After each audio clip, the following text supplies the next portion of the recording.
Got a rookie draft coming up? Well, we've got 7 sleepers on this show across positions that you're going to want to look for in those middle rounds of that draft. That includes a running back who might just be a poster child for DraftSharks.com in 2025. Find out who made the list on an all-new Draft Sharks podcast right now.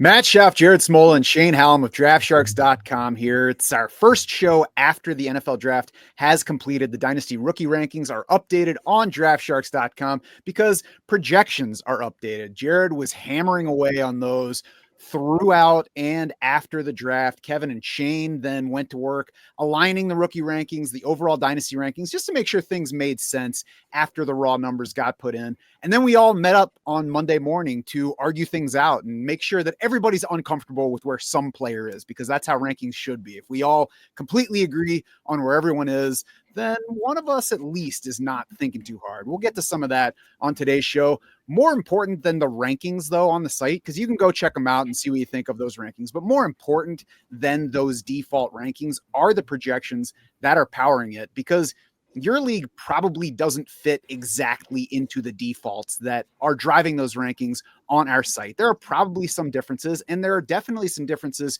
to your roster. You know, the values are going to be different for your team than they will for another's. So that's why we let you sync your team and your dynasty league at DraftSharks.com. We import those league settings, all those details. We custom fit the projections to your exact format to fit your team's needs. And then you can draft with a draft assistant, the draft war room, that knows what you have on your roster, that knows how your league works, that knows what the market says and how your draft is proceeding. So you're going to be way ahead of your league mates when you get to your rookie draft, your startup draft, whatever other format. We're talking dynasty primarily because we are talking about the rookies on this show. We're going to talk about some top options and some sleepers by position, and we'll start at running back. Jared, who is your favorite day 2 running back coming out of the draft? It's RJ Harvey for me, who I think is maybe the biggest post-draft riser. I do think Harvey got a bit lost in the shuffle pre-draft just because it was such a deep running back class, because he is old. He turned 24 back in February. Now, we don't like that, and it's still an issue for him going forward, but Harvey does have some good excuses for that. For starters, he arrived at Virginia as a freshman in college in 2019 as a quarterback. He spent his first college season as a backup quarterback at Virginia. Then he transfers to UCF and moves positions to running back in 2020. So obviously is quiet in 2020 as he's making those changes. Then he tears an ACL in 2021. The last 3 years, though, Harvey's production was awesome. 6.6 yards per carry, 11.8 yards per catch over the last 3 years at UCF. 2023, over 1,400 rushing yards with 16 touchdowns. Even better last year, over 1,500 rushing yards with 22 touchdowns. Really good, top 6 in missed tackles forced per attempt, and rush yards over expected per attempt, and breakaway rate among 31 running backs at the combine. So some of the more advanced stuff we look at, Harvey was good there too. And that, to me, most importantly, Sean Payton kind of singled this guy out as, okay, he said in his post-draft presser, we knew we weren't going to get Ashton Genty. It does sound like they were interested in a running back in round 1, but Jahdae Barron got to them and they just couldn't pass that up. RJ Harvey was a guy he had pinpointed as a potential day 2 pick. He talked about, watching a couple hours of Harvey's film and then being, to the rest of the staff, okay, everyone shut up about this guy. No one mentioned his name. We want to hope he, flies under the radar enough where we can get him on day 2. That's what ended up happening. Round 2 draft capital for RJ Harvey, 5th running back off the board. And just you go back and look at Sean Payton's running back fantasy production history, and might have forgotten about it because last year's Broncos running backs were not that good. The team finished just 18th in total running back PPR points, but they were 6th in 2023, Payton's first season with the Broncos. And you go back to Payton's Saints team. This was crazy. I was looking at it again this morning. I forgot how productive those Saints backfields were. Sean Payton, 15 seasons as the Saints head coach, 11 times the Saints finished top 2 in total running back PPR points. They finished outside the top 8 just twice. And I get it. They had some, elite talents at running back, which definitely boosted that. And Harvey's probably not to that level, but for a long time, Sean Payton's system has boosted running back fantasy production. So if he sees Harvey as that guy who's going to at least lead the way, I'm pretty excited about what Harvey can produce for us in fantasy. And there haven't been that many running backs that Sean Payton grabbed early in drafts through the years. Reggie Bush, Mark Ingram, Alvin Kamara. Alvin Kamara was a 3rd-round pick, so it's not like at this point in his draft year we were like, oh, look at this elite running back that's landing with the Saints. So this is a case where Jared, shortly after the draft, I'm like, oh, they reached on RJ Harvey. I'm not going to get excited about him just because Denver reached for him. But at running back, what matters most is opportunity. And if they reached out and grabbed him in round 2, that says that they really like RJ Harvey. I certainly am not excited about any other running back on the roster. So this is a case where I'm like, I'm going to throw aside whatever I thought about RJ Harvey heading into the draft. I'm going to take in that Sean Payton's excited about him and that he's in a good situation, and go ahead and draft him in a way that I didn't expect to be doing heading into the NFL draft. Shane, who's your favorite day 2 running back? My favorite day 2 running back is Quinshon Judkins, running back for the Cleveland Browns, was maybe surprisingly the RB3 off the board ahead of teammate Travion Henderson. The Browns, just like the Broncos, I think it's a wide open situation. Jerome Ford is not someone who excites me as an NFL player. I think he's just another guy, just a kind of a jag that we see in this draft with the Browns drafting 2 running backs that they're looking to upgrade over. Judkins has 3 down back potential. We saw it at Ole Miss early in his career, very early breakout at 18 years old. We even saw it at Ohio State, splitting time with Travion Henderson in the playoff games, using Judkins in the red zone as a receiver. We wouldn't say, hey, Judkins is the best receiver catching running back in this class, but I think it's something that he can do. I was like, the Browns offensive line improved with Cornelius Lucas maybe playing left tackle. This is going to be a run first team. We just talked about the quarterbacks of the Browns. I mean, it's god awful. So they are going to have to churn out that run. The defense is good enough maybe to keep the score low. Judkins came out 4th in our rookie model, and the high draft capital, the investment, the athleticism, 4.48 speed, the 40 was much better than I expected. I think he has the burst and athletic ability.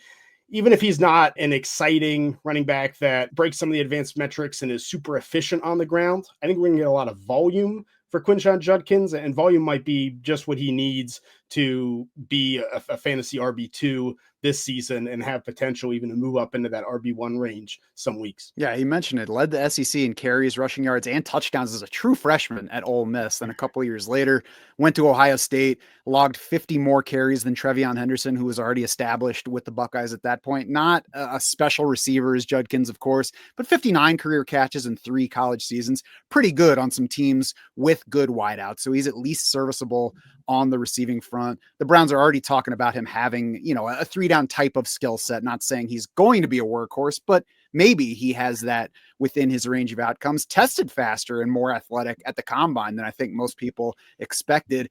And now he lands in that Cleveland backfield that's in need, that also has garbage at quarterback. Whatever you think of Dylan Gabriel and Shedeur Sanders, the whole QB situation is not good. So the Browns should want to run the ball more. Kevin Stefanski's history says he likes to run the ball, so there should be lots of opportunity. I think the range of outcomes here includes a chance that Judkins scores similarly to Ashton Genty this year, if you look at their 2 situations and the available opportunity. Jared, is there anything you don't like about Judkins for either this year or beyond? I wouldn't go that far as scoring similar to Ashton Genty, but I mean, so I struggle with Judkins. I was lower than consensus on him pre-draft. I was also lower than consensus on Dylan Sampson. So me and the Browns not seeing eye to eye with these. But I mean, you take Judkins with that type of draft capital, and then you listen to the Browns talk about him in their post-draft press conference. GM Andrew Berry called him a bell cow.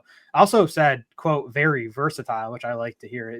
It does sound like they think he can probably not be a 50 catch guy in the NFL, but someone who can stay on the field in some passing situations and give us some receiving production. And volume trumps all at running back, and I do think Quinshon Judkins, at least in the short term, is going to get strong volume. So, he's someone I almost like better for redraft and dynasty, because I still am not totally sold on the talent profile, but like in the short term, I am sold on Judkins getting the volume.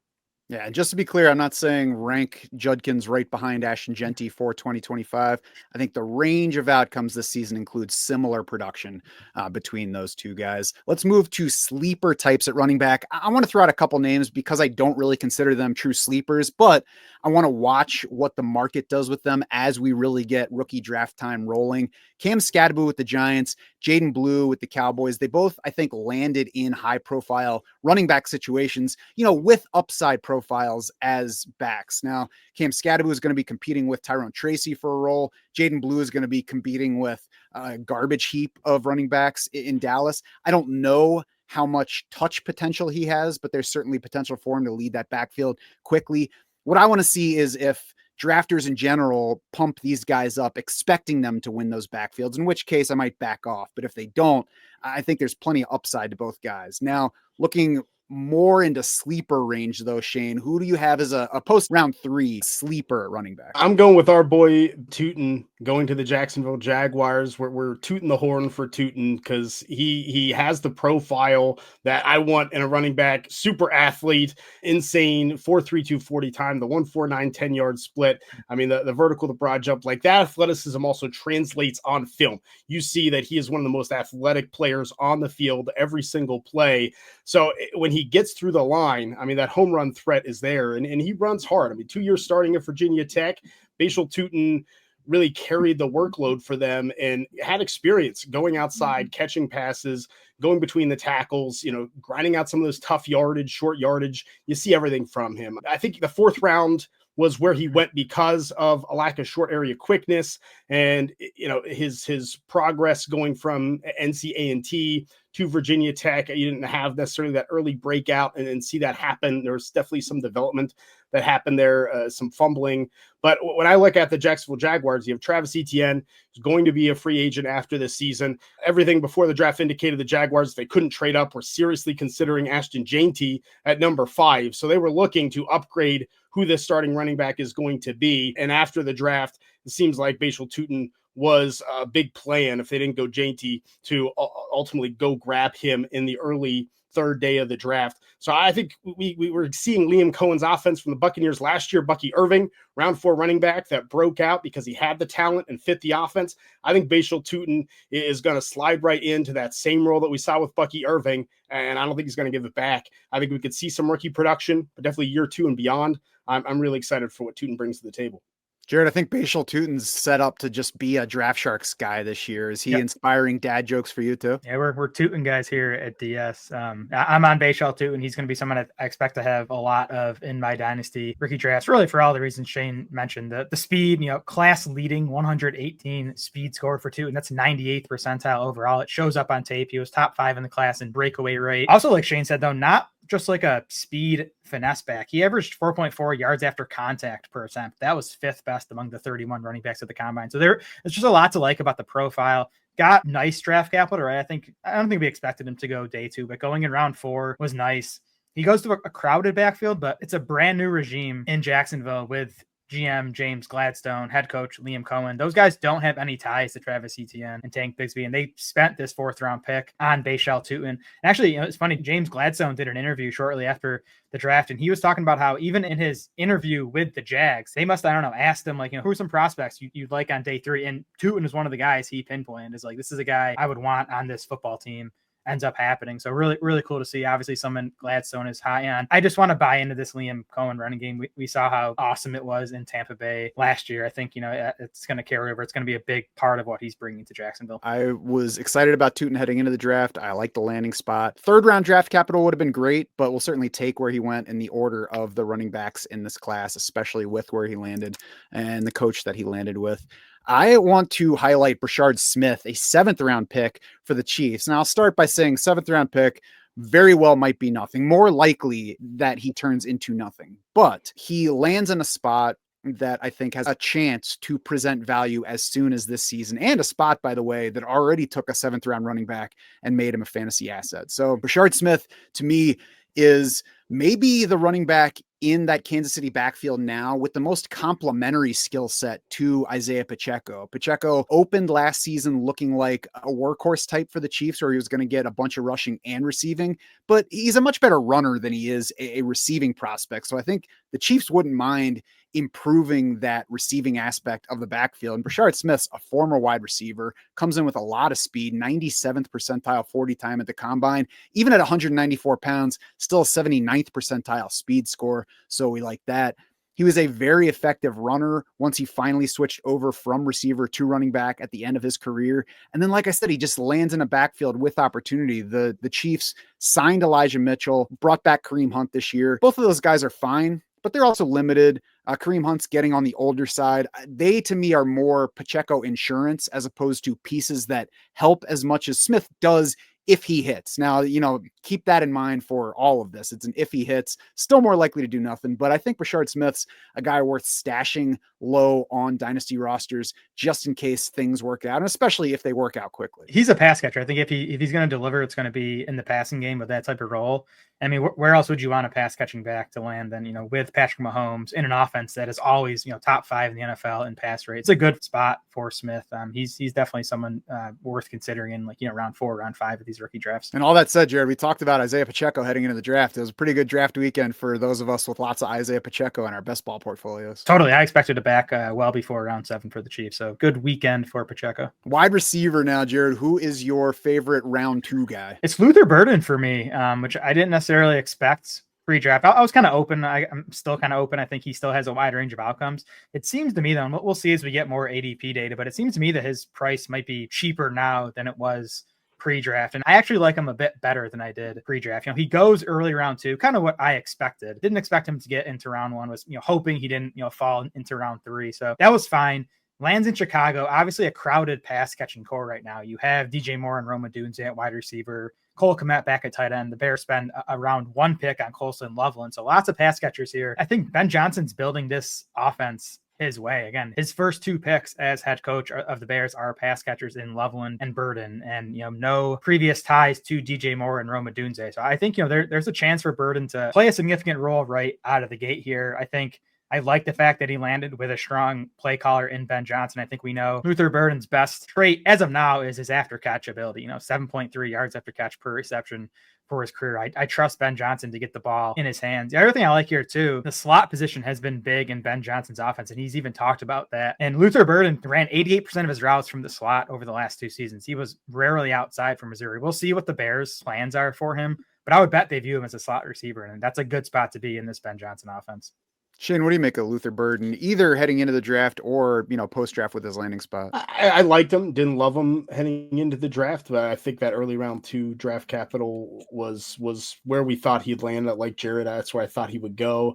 I think my question with Luther Burden just, is he full-time receiver that's going to get enough targets to really be worth it? And then he goes to the Bears, where I don't know if there's enough targets to go around for Luther Burden to get enough targets to really be a worthwhile fantasy asset. So I think I'm a little more questioning what Burden's fantasy success, what that path looks like, more so than Jared. But I do agree that if there's someone that can scheme up things for Luther Burden, someone who, caught most of his passes this past season behind or right at the line of scrimmage, and that's probably Ben Johnson. It makes sense. It's a really good fit. But my worry is, well, if they use DJ Moore in the slot a little bit more, is Burden even on the field in some of these wide receiver sets? I think it could be maybe a slower start as they figure out how to utilize him. So I think Burden is kind of the swing for the fences pick there toward the end of round 1, early round 2 of rookie drafts. He could hit because of this offense. He has Caleb Williams throwing him the football, or he might just never figure out a real clean position where it all works out because of this talent around him. He could get lost.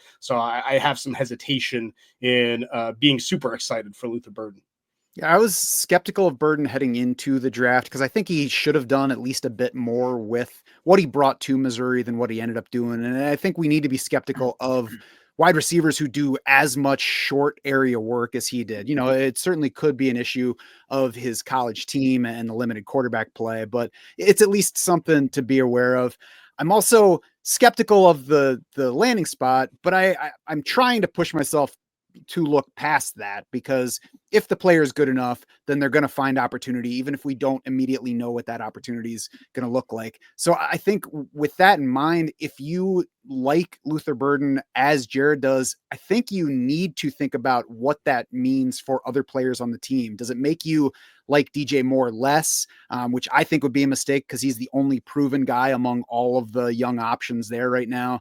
Does it make you like Rome Odunze less because you think maybe Luther Burden steals some of what might be going to Rome Odunze, figuring that Ben Johnson picked Luther Burden, he inherited Rome Odunze. There's nothing to tell us how much he actually likes Odunze. Do you like Colson Loveland less because his upside would be if he's like a slot receiver type of tight end, and maybe there's less room for both him and Luther Burden to coexist? So I'm not at the moment ready to tell anybody what to think about exactly any of those guys besides liking DJ Moore. I think it's important though to at least think about those things together and weigh those players versus each other, especially if you're doing a startup draft. Yeah, I'm thinking through it as well still too. I mean, the math doesn't work with the Bears right now when you're trying to divvy these targets up. You got to get to like 140% to, feel good about these guys. But I'm, just try to get in Ben Johnson's head. Like, he arrives to Chicago, he has DJ Moore, Roma Dunze, and Cole Kmet, yet he still goes out and takes a round 1 tight end and a round 2 wide receiver. So it's like, does he just want as many weapons as possible, or is he not love Cole Kmet? Does he not love how Roma Dunze fits in this offense? So it's going to be interesting. It's going to be, to me, the most interesting offense to watch this summer with the new coaching staff, all the weapons, and then just Caleb Johnson. Can he be better in year 2?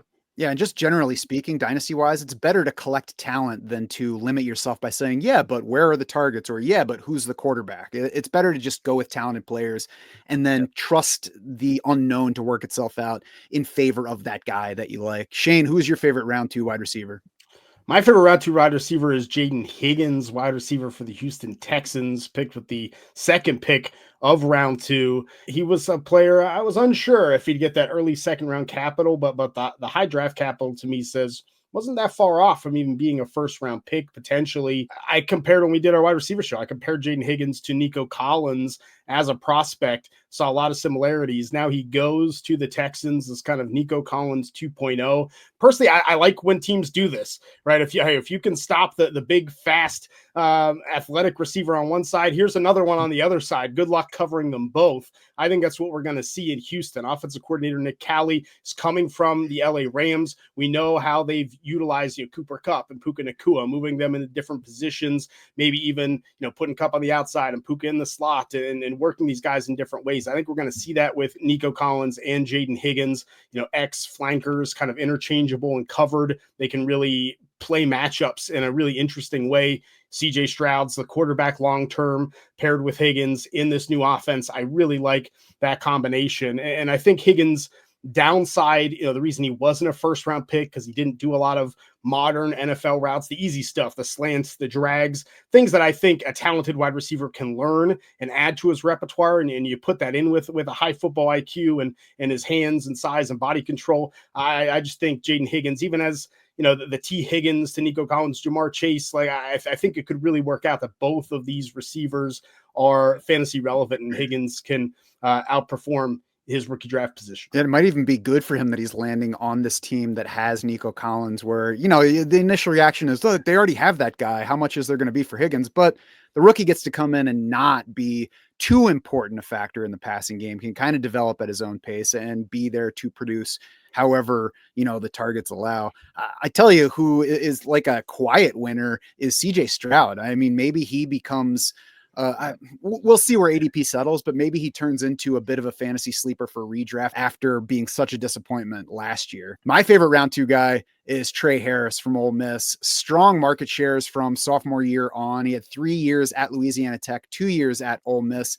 Led the nation in receiving yards per game last year at 128.8, 17.7 yards per catch across 2 years in the SEC, 100.8 yards per game for his SEC career. Again, that was 2 years at Ole Miss, just the second player in SEC history with the 100 plus per game for his career.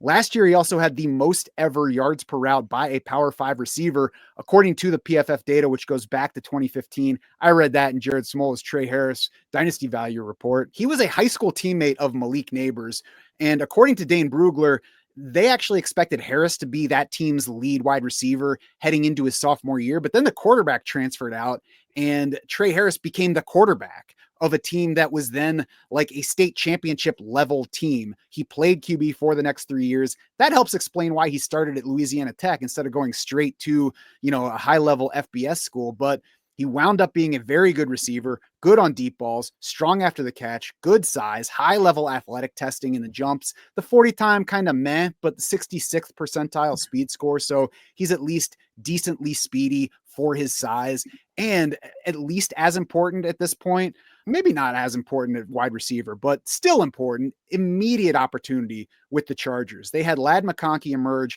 last year as their new number 1 receiver as a rookie. He's about all that they have that they can count on, though, ahead of this class coming in. McConkey and Quentin Johnston were the only Chargers to top 65 targets last season. QJ still just okay, even though being better in his second season versus his first year, still has plenty to prove. Josh Palmer left, so there are targets vacated. Daniel Popper has Mike Williams among the top 3 on the wide receiver depth chart. It's just his expected depth chart at wide receiver heading in, but Daniel Popper's been a beat writer for the Chargers for a while now. So, there's something he sees there that makes him put Mike Williams among the top 3. As far as I'm concerned, Mike Williams is dead as far as fantasy production goes. And we'll talk more about that on a non-rookie show. I think Harris's range of outcomes includes potentially leading this Chargers team in receiving yards and touchdowns this season. I'm not saying he's going to get more targets than Ladd McConkey, but he's probably going to have more yards per catch than Ladd McConkey this season. And then we'll see just how much volume comes his way. But I love the immediate opportunity. I love the talent on the player. And I love the general situation this year and going forward of playing with Justin Herbert. Hot takes from Matt today. I'd be very surprised if Trey Harris outproduces Ladd McConkey. But that's more about how awesome I think McConkey is after what he did as a rookie. I do. It was a good draft for Trey Harris. I like that he got round 2 draft capital. I think it's deserving, but I was worried the NFL might, downgrade him for being in that Lane Kiffin type offense. But that was good. The landing spot's good. Like you said, Matt, I agree. I think he has a clear path to be this team's number 2 wide receiver this season. I'm the Mike Williams guy on staff, but I think, Trey Harris, if he's good, can beat out Mike Williams this year. And I don't think Quentin Johnston is that good. I think he's best as a team's, number 3 wide receiver. And then of course, Trey Harris is tied to Justin Herbert. Like Harris is best working downfield, and, Herbert obviously has the ability to get the ball to him downfield. So great spot for Trey Harris. I got to admit, after round 2, I kind of hate this wide receiver class. I was looking through the list and there's nobody that, I shouldn't say nobody that excites me. There's nobody that excites me. There are guys to like. Jared, who's your favorite post round 2 sleeper wide receiver? Yeah, I'm going to keep riding with Sean Payton. I think that's a decent idea. And go with Pat Bryant here, who kind of like RJ Harvey. I do, looking back on it, I do think he just kind of went overlooked a bit in this class. Bryant had a really impressive 2024, maybe not so much in like terms of raw production, but some of the more underlying stuff we look at. So 49 wide receivers at the combine this season. Pat Bryant, among those 49, ranked 4th last year in dominator rating, which is a combination of his team's receiving yards and receiving touchdowns, 6th in yards per team pass attempt, 8th in yards per route run, and 7th in PFF receiving grade. So top 8 in all those, pretty key metrics among 49 combine wide receivers. Sean Payton, very surprisingly, takes Pat Bryant in round 3. I don't think anyone saw that coming, but obviously another guy that Payton just sees something in. And he talked about it post-draft. He said he sees a lot of similarities between Pat Bryant and Michael Thomas, which if I squint hard enough, I can see like that, they're really similar size, right? Michael Thomas was 6'3", 212. Pat Bryant is 6'2", 204. Neither guy very fast. Michael Thomas ran a 4.57. Pat Bryant ran a 4.61. Just big-bodied, physical wide receivers. I think Pat Bryant can be that guy kind of, like over the middle of the field that can, do some real damage for this Broncos team. And there is plenty of opportunity for playing time. Cortland Sutton, I think, will return as the top guy this season, but he's only signed through 2025. And then behind him, it's, Marvin Mims, Devon Vele, Troy Franklin. Like there's room for Pat Bryant, even by the end of this season, to be Denver's number 2 wide receiver. And beyond that, we'll kind of see how he develops. Yeah, just like it's a good backfield to get into for opportunity, it's a good wide receiver core to get into if you're good enough to grab opportunity there. There's not a whole lot of proven stuff, and even at the top, Cortland Sutton's not like a dominant number 1. So there's stuff available there. Shane, feel free to add anything on Pat Bryant or just jump into your favorite post round 2 sleeper wideout. For Pat Bryant, I think we were probably the highest site still on Pat Bryant. We had him in our top 40 at one point early in the process. He was in our rookie draft guide, so no one was really talking about him. I didn't expect him to go in round 3, but yeah, I'm with Jared. It's really interesting because he is a route technician, had a lot of drops early in his career, but really cleaned it up this year. So the film as a contested catcher is really good. I think the downside of Pat Bryant, why people didn't think he would go at day 2, probably was because he got shut down against NFL level corners, Michigan, Oregon, Penn State. Didn't do much, but I think that potential's there. So I'm a little bit excited, and I hope people kind of pass on Pat Bryant because they didn't know who he was before the draft. My post round 2 sleeper, I can't quit Jalen Royals, the wide receiver now for the Kansas City Chiefs, who expected to go day 2, ends up going toward the end of round 4 with pick 31. I think Jalen Royals, though, lands in a great situation with Andy Reid and that offense with the Chiefs because I compared him a couple times to Rashee Rice going into the NFL draft. And now he's probably going to back up Rashee Rice in that role. We know Rashee Rice had the injury last season, should be ready this year, but might be a little bit of slow start. So Royals might get some extra snaps in training camp if Rice sits that out. A suspension looming for Rashee Rice, whether it is in 2025 or in 2026, because Royals looks like a running back playing receiver after he gets the ball in his hands. Like Rice, this is the guy you want to get the ball to in the backfield, on screen, short passes. That's how the Chiefs utilize Rashee Rice, how he scored his fantasy points. I think Jalen Royals, if Rice isn't on the field and if he can earn that backup spot, I mean, the 4.42 40 time, the 9 relative athletic score, he had his best games against some of the best defenses that he played. So in terms of ranked teams, Boise State, UNLV. So I'm interested in Jalen Royals, and I think this is the offense that can develop his talents. I think too, there's potential for a couple of sleeper windows on Jalen Royals. I think landing with Kansas City is almost always going to boost a rookie's profile heading into rookie drafts. So I think he might get a little boost there this year, might be a little harder to grab, not too early, but I think there's also potential next year. If Rashee Rice doesn't get suspended at all this year and plays a full season, it's going to be crowded in KC, and it might not have room for Jalen Royals to do anything this year. So you fast forward a year from now, we could have plenty of dynasty managers like, I drafted this guy and he's nothing. And now we've still got Rashee Rice not suspended. And if they're the same player, then how's there going to be room for Jalen Royals when Rashee Rice is on the field?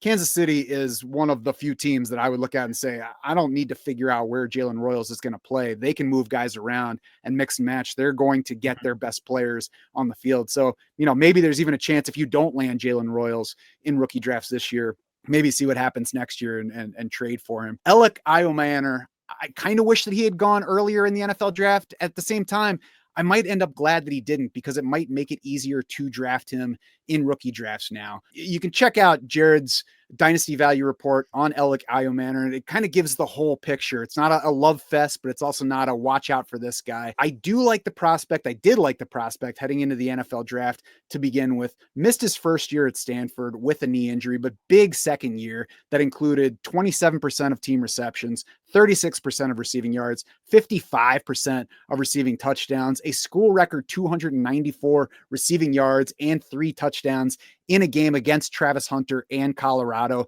That really kind of let everybody know who Elic Ayomanor was. 2024 looked a little disappointing versus that 2023 season, but the market shares remained right in line. Like, his role didn't suffer. He was not in a great position to get big receiving production. There are certainly some issues such as drops. He's obviously not a perfect prospect. That's why he went to round 4.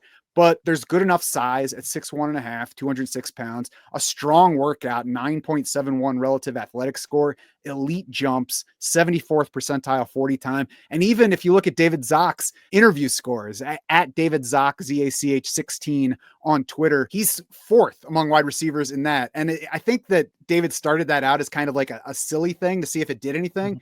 And it's actually shown some stuff with wide receivers as he's done it over the past few years. Like, if a guy is a good prospect and interviews well, that shows that he's smart. Maybe he has a better shot at doing what needs to be done to develop at the next level. That's certainly what we want to see from a 4th round player. Now, that 4th round draft capital obviously hurts the Shark model score for Elic Ayomanor versus pre-draft.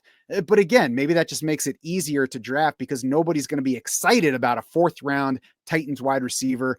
He does land on this team that has immediate opportunity. They've got 30-year-old Calvin Ridley at the position, otherwise 33-year-old Tyler Lockett, Treylon Burks, who I think is talented, but hasn't showed it yet in actual regular season NFL games, Van Jefferson, who is a placeholder, and then fellow 4th round rookie Chimere Dike, who you might look at them and say, yeah, they took him first. They like him more. He's going to get more opportunity. Don't necessarily flip things because of how a team does it. Chimere Dike was not as good a prospect profile wise heading in. So because he went earlier in round 4, it's not going to be enough to put him ahead of Elic Ayomanor on my board. It might be enough to get him drafted earlier and push Ayomanor further down, which I'm hoping it does. We've seen plenty of spots in the past where guys at the same position ended up outproducing guys that went before them. Hayden Hurst, Mark Andrews in Baltimore, the Green Bay tight ends more recently. I'm still on Elic Ayomanor. I'm not going to reach too far for him, but I like the upside. What do you think of him, Jared? Yeah, me too. I think you'll be able to get him in round 4. Maybe you got to take him in round 3 of these rookie drafts. I didn't love the tape. Obviously don't love the draft capital, but if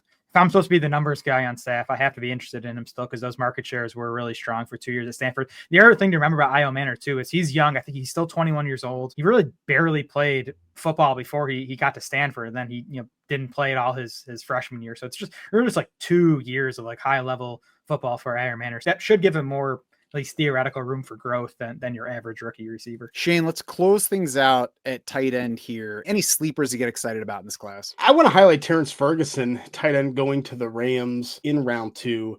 I just love this match for Terrence Ferguson. We mentioned him on our tight end pod, kind of at the bottom of the list, but the most athletic tight end in terms of relative athletic score among the combine tight ends. And just to see the Rams rave about him after the draft. And I think head coach Sean McVay has talked now a number of times leading into this process over the offseason that they want an athletic tight end. That's kind of the final piece to the puzzle. We saw with Tyler Higbee's injury and they kind of rotating through these inline blocking types, trying to get them passes. I think Ferguson makes the match. I mean, he's such a good, not just athlete, that Oregon had to use him as a receiver, but I mean, his ability in kind of stick routes. I think they threw around the Travis Kelce comp because that's what you do when you just draft the tight end on day 2. You're like, he's Travis Kelce. But I think he has some of that, the footwork and route ability against the zone that we've seen be so popular for Travis Kelce, for Jake Ferguson to go to a lower tight end. You got someone that has the knowledge and ability to beat his own coverage. And Ferguson in the red zone was excellent at getting open. So I'm really excited about the opportunity, especially among a pretty good tight end crop. Colston Loveland, Tyler Warren are going to go early. Mason Taylor and Elijah Arroyo, I think people are really in on. I think Ferguson's going to be kind of the last one taken. And to me, especially with tight end, Ferguson has the similar upside to those other day 2 tight ends. I'll wait and I'll take him and be happy about it. Getting dangerous with the comps here. Travis Kelce at tight end, Michael Thomas at wide receiver. Jared, what do you got at tight end? Sean McVay said, similar body mannerisms to Travis Kelce, whatever that's supposed to be. And McVay also compared Ferguson to Chris Cooley, who McVay coached back in Washington. He was obviously a good fantasy producer for us. So I'm definitely in on Ferguson. Probably not someone I wouldn't bet on him helping fantasy teams this year. But I think in 2026, even you look at the wide receiver core, like beyond Puka, Devontae Adams is not a long-term solution for the Rams. So there's definitely room for Ferguson to carve out a big role with the Rams. Yeah, let's keep in mind that in general at tight end, you do have to be patient despite some rookie breakouts that we've seen recently. Don't let that skew your overall view of the position.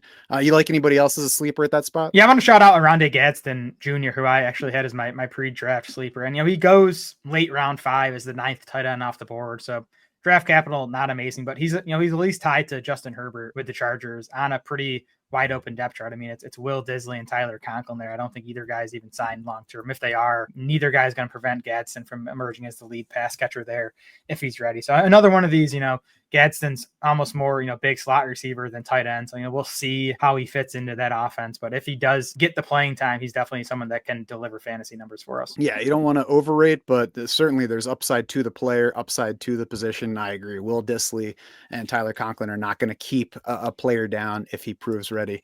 You can check out where those tight ends land in our Dynasty Rookie Rankings or how they profile for your league. Maybe you're in tight end premium and they make even more sense for your format. You can check out our Dynasty Rookie Rankings by format right now at draftsharks.com. And like I said before, those same projections are powering lots of other things. They're powering the Dynasty trade value charts that are also customizable to fit your exact league settings. You can use that plus the Dynasty Trade Navigator to help you get set up ahead of your Dynasty Rookie Draft. And then, of course, the Draft War Room swoops in to help guide you through that draft, whether it's a rookie draft, a Dynasty startup draft, or even just best ball drafting. Maybe you're not into Dynasty right now, but you want to take some rookies late in your best ball draft. We got you. Whatever format you're playing, Draft Sharks is here to be your unfair advantage.